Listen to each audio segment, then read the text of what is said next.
YouTube, what's going on? This is JT Black in my garage time.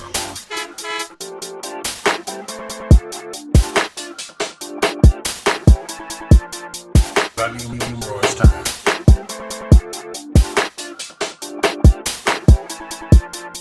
Black in my garage time.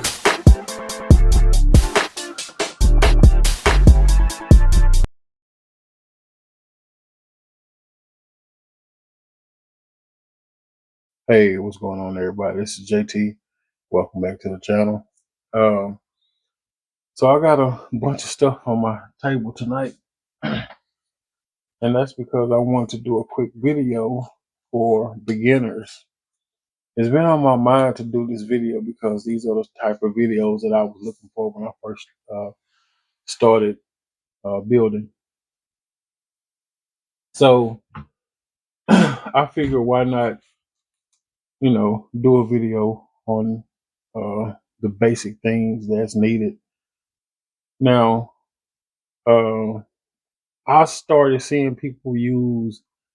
I was seeing people use airbrush when I first started. So of course, that's what I tried to do is use the airbrush, and it wasn't working for me. Um, so I saw a video of Chris at HPI guys workshop work workshop HPI guy workshop, and he was using a rattle can with ease. And I'm like, man, maybe I need to try rattle can. So that's what I did. Along with me doing that, my good buddy Angelo at Angelo's workbench, he told me, do whatever works for me. Don't worry about how somebody else does. Do what works for me. And that's what I've been doing, and it's been working. Okay, so I figured this is the easiest thing to do, for starting off. And by using these products will help you whenever you do decide to try to start using the airbrush. So these are the things I want to go through and I'm going to name. I want to talk about each product that's right here in front of me. So I started off with using, let's see, where I want to start at. Let's just start with the sandpaper. So um, this sandpaper here, I started using. Actually, I started using the sanding sponges, the little square sponges. You can get them at Hobby Lobby, I think for like $2.99, I believe. But um, this pack of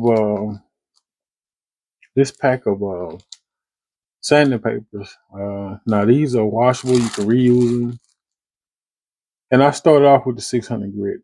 That's what you want to start off with when you sand your bodies down to 600 grit. Nothing more than that. And you could use I don't really, to be honest with you guys, I don't do much wet sanding. I just sand my stuff down, wash it down real good, and I go on. But you can find this pack, and I think it's good for people, for starters. So you can get this, and when you start, you're gonna use this six. You're gonna start off with just 600 grit. Anything higher than that, no, I think lower. I think the lower you go, the more grit it is on here. So you don't want to go with nothing less than 600 because you don't want to mess up your body. Let's see what's next. You're gonna need. Let me go ahead and go to this. So these are the paints that I use. Okay, and they are easy. Let's first start with Krylon. What I use Krylon for? I use Krylon for interior. That's all. It can be used for chassis too, but I usually mostly for interior. Okay, it sprays. It sprays good. It's not too heavy, and it works really well for interior. You don't have to spray no clear coat over it or nothing like that because it's interior. So Krylon can also be used on the body. I don't use it much on the body. I don't use it much on the body. I have once, because it was a yellow that I couldn't find, so on Krylon, the only one that had that yellow that I could use in a rattle can without having to use an airbrush. So remember, and you can find this at Home Depot, you can find it at Lowe's, you can find it at Walmart, you can find it at Joann's, you can find it at Hobby Lobby. Now, every place have different colors, so whatever color you're looking for, you might got to do some footwork and go from place to place to find it. Like this particular one, uh, Home Depot, no, Lowe's had that color. Lowe's had this Krylon color that I needed. All right, so next is Rust-Oleum. Um, now I started trying to use Rust-Oleum on bodies, but that wouldn't work for me either because it didn't work for me. Now I did use Rust-Oleum not too long ago on a car, and it came out good. Um, but at starting off, I don't recommend because Rust-Oleum sprays out way too heavy. So you have to train yourself to know how much to spray out, to spray to the mist. So Rust-Oleum, I only use Rust-Oleum now on chassis, and I use it for interior too. Um, I use it for all black interior, or any interior that's going to be anything that's going to be black. I use for engine parts, chassis, all that different stuff like that. I don't use it for the body anymore, unless I can't find the color I'm looking for, which is I paint the car green, and I use a Rust-Oleum. This Rust-Oleum has primer and paint. It's a combination of primer and paint, so you don't necessarily have to prime whatever you paint down. I don't never prime my interior down. I just strictly spray. If I'm using the Rust-Oleum uh, combination, excuse me, if I'm using the Rust-Oleum combination. Now they have another Rust-Oleum that doesn't have the primer with it. You're gonna need primer to use that Rust-Oleum. Um, okay, so yeah, so if you're not using the Rust-Oleum with the primer mixed with it, you're gonna need to use some primer. And it's best that you use Rust-Oleum primer with it. I wouldn't mix I wouldn't mix another paint with Rust-Oleum. You can, but you're taking a risk of you know of having a reaction to it. So I would just try to stick with I would just try to stick with you know just stick with the regular. You'll learn later on down the line what paints you can't mix. So but this Rust-Oleum is a good thing for chassis and interior as well. But I mostly use it for my chassis to paint my chassis black like this. All this is painted black interior. Oh, I'm sorry. All this is painted with the Rust-Oleum black, and the interior as well was painted. This car is not done. I also use Rust-Oleum if I'm doing black rallies. Those are decals, but if I'm doing black rallies, I use that too. The next thing is paint. So now, which is I think is the easiest, I use Rust Duplicolor primer. This is what you're going to use. It works really, really well. You just got to shake it up real good. And I like the way it sprays because it sprays it has a wide angle. Um, it has a wide angle spray. You know, it sprays out as in an angle. Like an actual because it's made. This is actual automotive paint. It's made for that, so it sprays out at an angle, a certain degree, and you can also twist the top. If you want to spray Like this way, it'll be come out like that. But if you twist the top, it'll spray long ways. So, but it comes out real thin. It doesn't come out thick. It's easy to use. You don't have to. I have never had any runs with Duplicolor paint, and that's just how good it sprays out.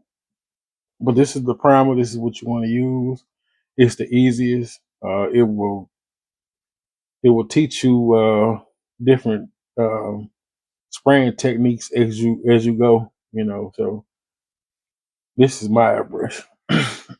So I use Duplicolor paint as well. As you can see, it goes for you can find these at AutoZone, Walmart. Sometimes have it. O'Reilly's, any auto parts though. Advanced Auto Parts. You can find the Duplicolor paint along with the primer, and they have all sorts of different colors. It might say this is for Toyota, this is for GM, but you can use it on anything you want to use it on. It doesn't matter. But um, this is the paint that I use. I try to use all Duplicolor products, and this doesn't have any clear in it. It's not a gloss. It'll shine a little bit, but it's not a gloss paint. So that's why you would use Duplicolor 1K Clear. Works very good. It sprays out. Um, it doesn't spray out heavy. It sprays out just right. That way you're able to cover whatever you need to cover with it. And I had no runs with this either. Now, if you spray too close and too hard in one spot, yeah, it'll run. But you just have to spray an emotion. A sweeping. That's how I do. Sweep back and forth, back and forth. You don't want to hold it in one spot because if you do, then you risk making it run and all the other type of stuff that's going on with it. So Duplicolor 1K Clear is what you're going to use for your clear coat.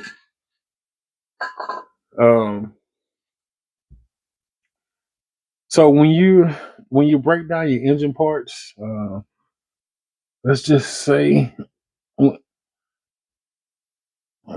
so I had to glue the head. I had to glue this engine together. Came in two pieces. I had to put the um, heads on it. So all your styrene pieces, your white styrene pieces, this is the best stuff to use. And you just brush a little bit on it, stick it together, and kind of if it's got sink, if it's a half, you just spray it. I mean, white, man, you just spread a little bit on it and put it together, and you can go over it again across the top wherever it combines together to make sure that it sticks together. So I'm not saying that right, but you're gonna let me do this.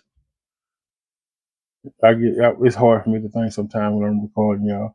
But just like here in the middle. So once you do the insides and you got it together, it's okay to go down the seams of it to put extra glue. You don't have to use that much. This stuff works really well. This can be found at Hobby Lobby or Amazon or um, any other hobby stores. You can find Mr. Cement. That's real good, and it only works on just straight styrene. It works best on a white styrene. Anything with color, it really don't work because it it melts the color. So and it makes it not stick right. So and if you're gonna glue a colored piece together, it's okay. You can scrape off whatever parts you want to connect, to get the best results with glue. This is another glue that I use. I can use this on painted parts. This is called Fowler. It's one of my favorites. And now the thing on it is the label on it is faded, but this is Fowler. So it just only takes a drop of this stuff um, and to use to glue your parts together with. And you can find this on Amazon. I'm sure you can find it in other places, but I found it on Amazon.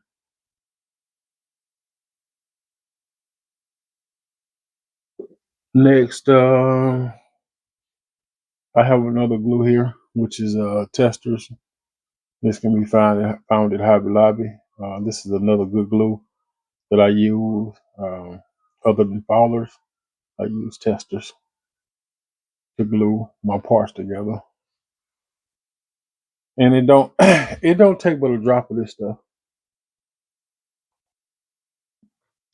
This glue I use for windows, all my clip pieces like headlights and windows. This is what I use. This is what this used for. So I've seen some people use Mod Podge. I haven't used it yet, but I'm going. So I'm gonna get it when I think about it. I'm going to get some so I can use it.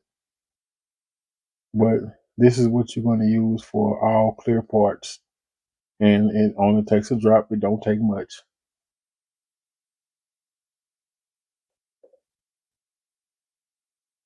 I skipped all over this Tamiya paint. I'm sorry. Tamiya paint. This is another one that I use besides Duplicolor. I use this on bodies, and you can actually use this over Duplicolor, or you can use Duplicolor over this, and you don't get no reaction. And these also work well with the 1K clear. Tamiya paint. You can find Tamiya. Um, it's kind of hard to find Tamiya in stores. I've never found it in stores other than a little hobby shop, but um, other than that, I've seen it on. You can go to hobbynutmodel.com and find these for a reasonable price. Amazon has them too as well, but I think you can. The colors are limited on Amazon, so Hobby Nut Model has them in all colors. This Tamiya, and this says aircraft. They also have other. Tamiya paint. It's not for aircraft, but um, it's going to say something else on the can, but you can use this too, even though it says it's for aircraft, but you still can use it. I used it on a Camaro not too long ago, and it came out good. And Tamiya's paint, it sprays real good too. It sprays out of almost a mist. It don't. I never had no runs with just Tamiya paint either. So remember Tamiya paint, Duplicolor. That's what you want to use to spray with.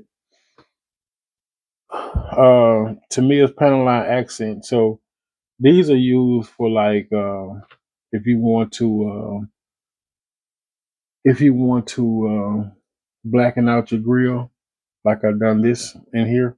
That was done with Tamiya's accent panel line paint. Because at first that grill in that Camaro was looking like this. So like this grill, when I go to do it, I'm gonna sprinkle this with some Tamiya accent. I'm gonna brush it, should I say, with the Tamiya's accent. Works really well. You can use it in wheels as well because I use it on this one. That looks good.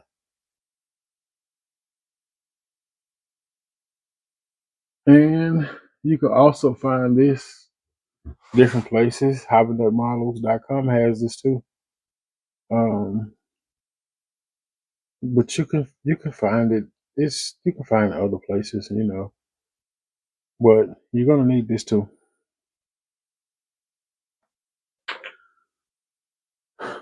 All right. So Tamiya's Mark Fit.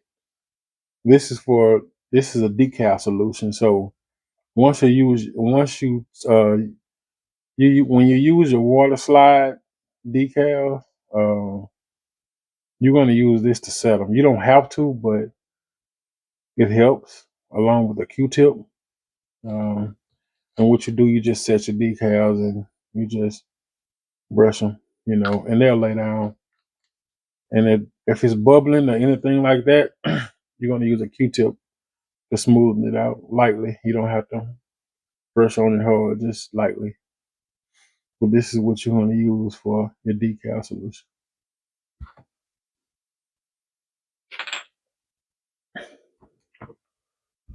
Testers, paint thinner. I use this to clean my brushes with, my paint brushes. This is, you don't have to get this right now, but I mean, if you plan on hand painting anything, I would recommend you get this so you can put it in take some. Well, I have 2 bottles, so this is the one I've been cleaning my brushes with, and along with the little shop towel, micro fabric rag. You can use that to dip in here and then wipe it on the towel. Get your paintbrushes clean.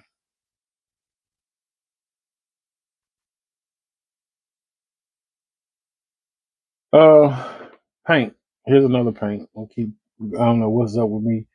Keep going over the paint, but this is a tester's paint.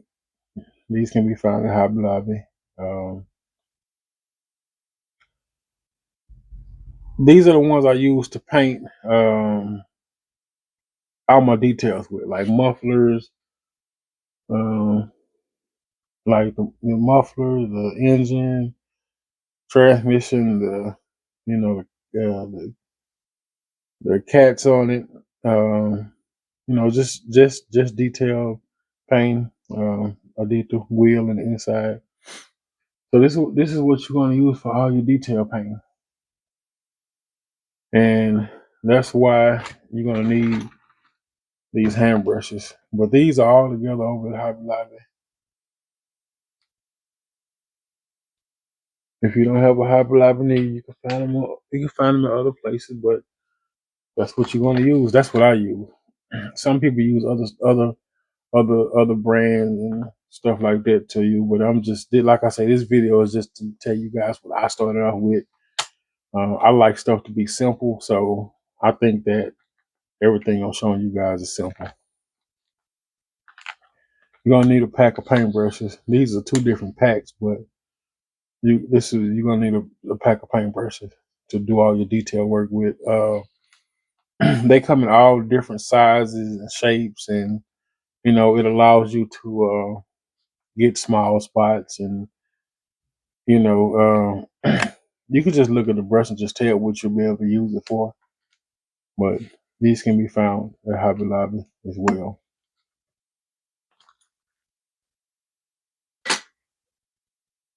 All right, clamps. These are what you're going to use. I don't use them much, but these are what you're going to use to keep your parts together after you glue them. Yeah, let's see. I don't really. I didn't have to use it on this, but I mean, you need your clamps. You need your clamps. These are the whole pieces together. They come in a pack. They come about 10 to a pack, and you can find these at Hobby Lobby as well. But either just to hold your parts together with, while they dry. So your clips, you're gonna need those.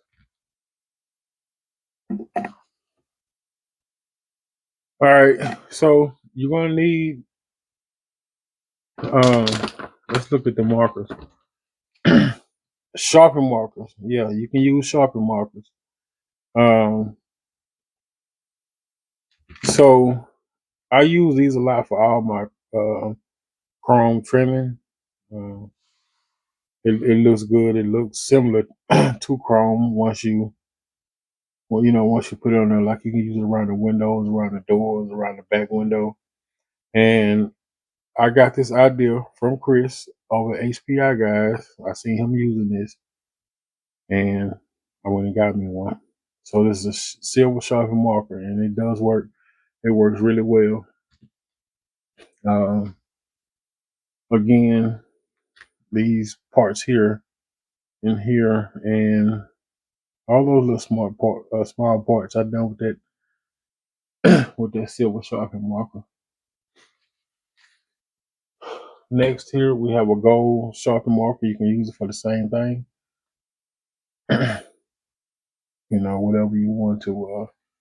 Whatever you want to use it for, you can definitely use sharpening marker. So that let's see, that gold that's on here on the SS and that's right here on this badge, I use that gold sharpening marker. And the red Z28, I used it with the Z on the Z28.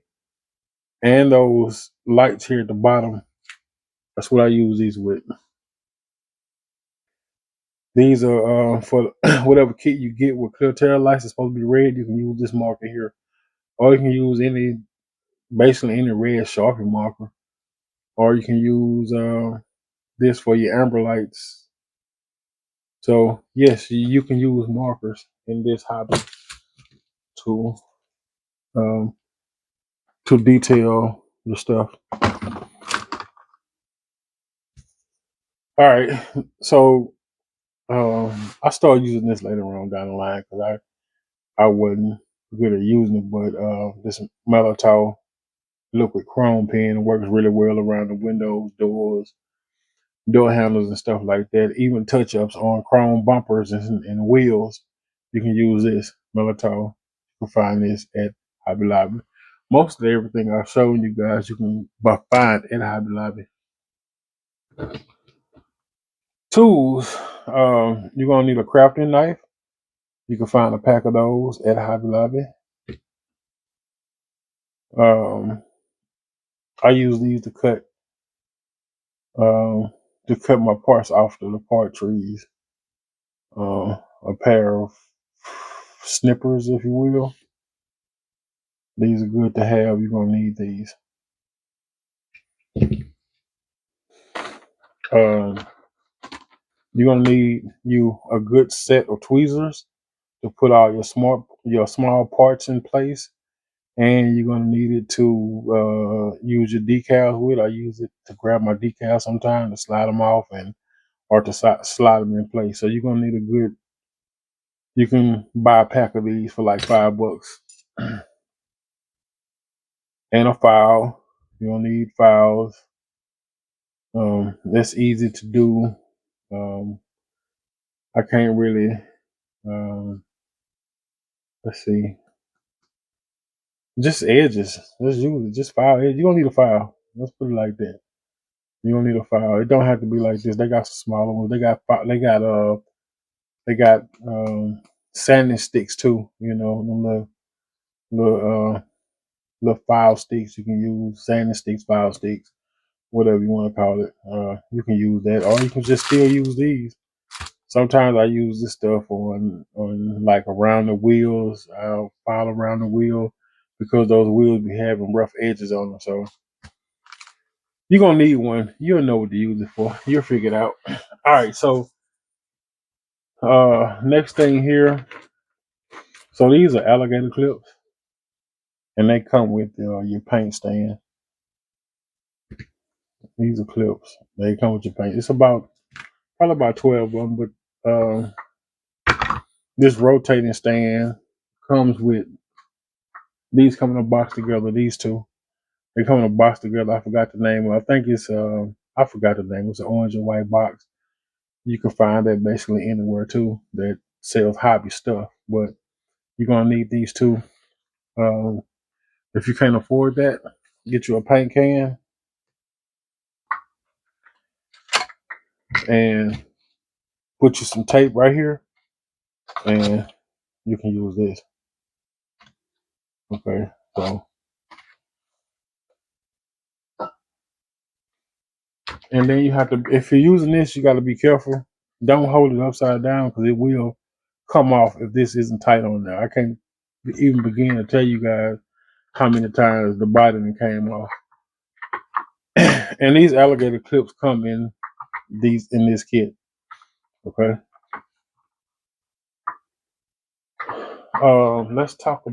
Let's look at tape. All right, so tape. This is Tamiya's tape. You can also find this anywhere, and you can use the regular painter tape. You can get that from Home Depot, Lowe's, anywhere like that. These you get from a hobby store, Hobby Lobby, whatever other hobby store you want to get it from. But these are for masking.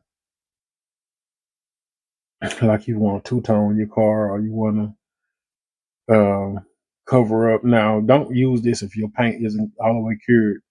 Do not put this on because it's going to leave a residue on it, and it's going to be hell to come off if you get it off. So make sure your paint is cured all the way before you use this tape. I use it to mask off the body when I want to do my engine bay, when I want to paint my engine bay black. So, yeah, you're going to need this tape. So, you're going to need shop towels. Get your rolling shop towels for the mess you make. Let's see.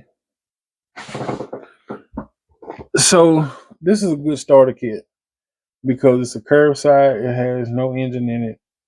It's a curbside. This is a good starter kit. Um, it just basically snaps together after you've done all your painting and stuff like that.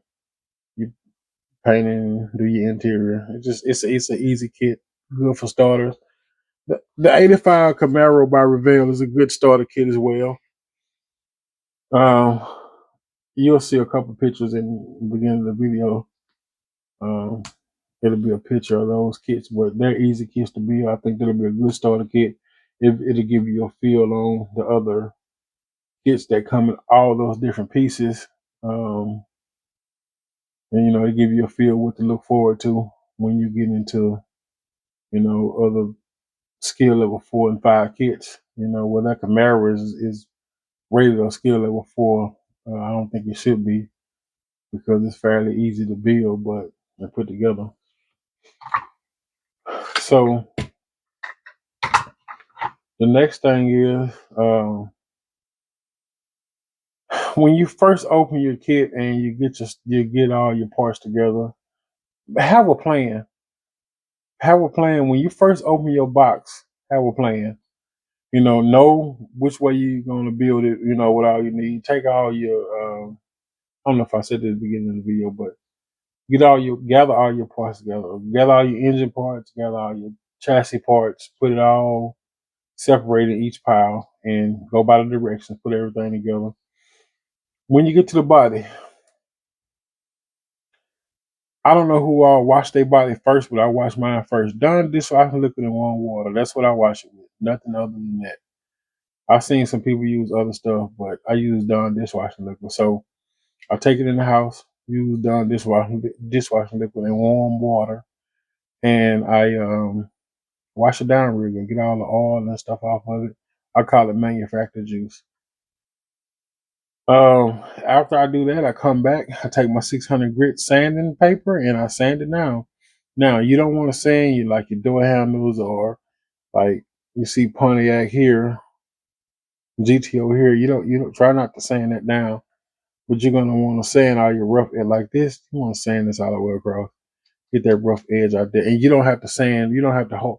You don't have to sand. You don't have to press down hard. You just lightly do it, and that sand. Let the sandpaper do the work.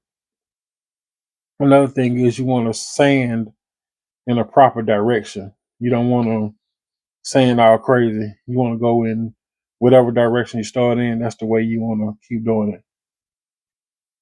And after you sand it down, go back in the house or wherever and get some more Dawn dishwashing liquid and wash it again real good. Allow it to dry. You can wipe it down with a shop towel. I always wipe mine down with the microfiber rags. It's what I use to wipe them down to dry them off, and then I let it sit for a little bit.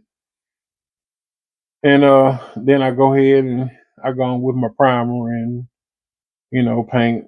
That primer paint has directions. With Duplicolor, you don't have to wait that long for it to dry, depending on the temperature outside. Before you can go, after you prime, you can go with your paint. It don't take that long. I like to wait like 30. I wait like 30 minutes, just to make sure. Or I put it in my dehydrator later on down the line, depending on how much you get into hobbying, you're gonna need a dehydrator to work. And you don't never have to pay full price for this stuff. You can find this stuff on Marketplace, and you gotta shop around. You gotta know how to budget when you're dealing with this type of stuff.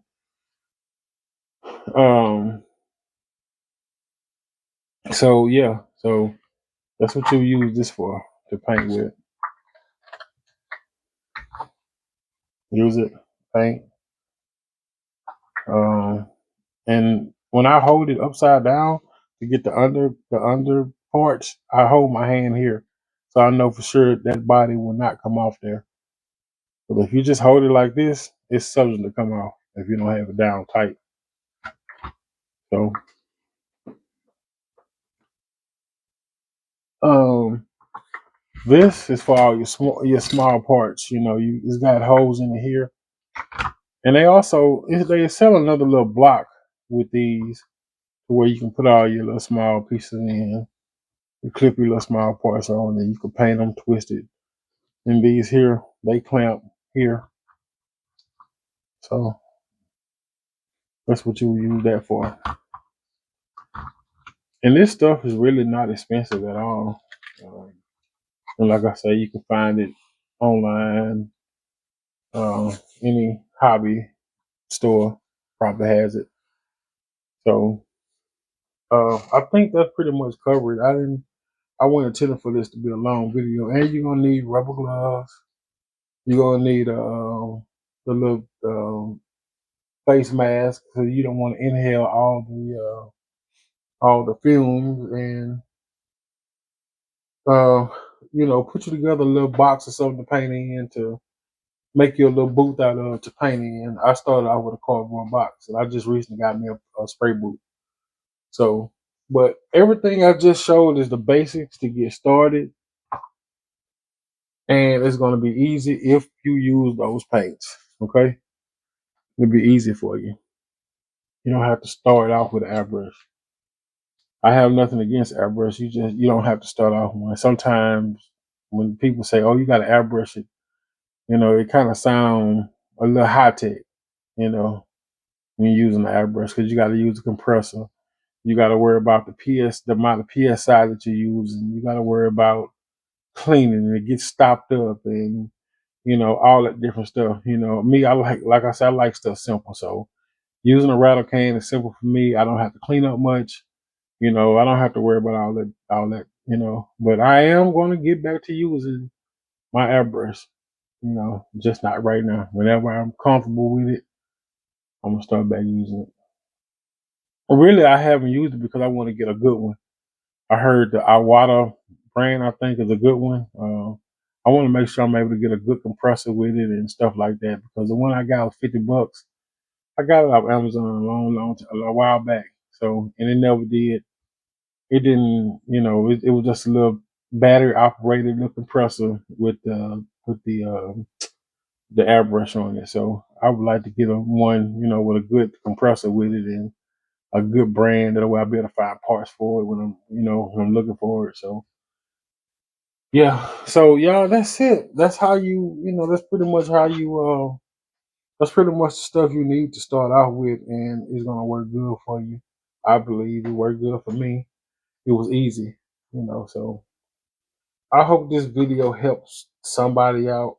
Um, I hope it helps somebody out. I really do, because I was looking for videos like this, and it was kind of hard to find, a video for somebody to go through and just tell me,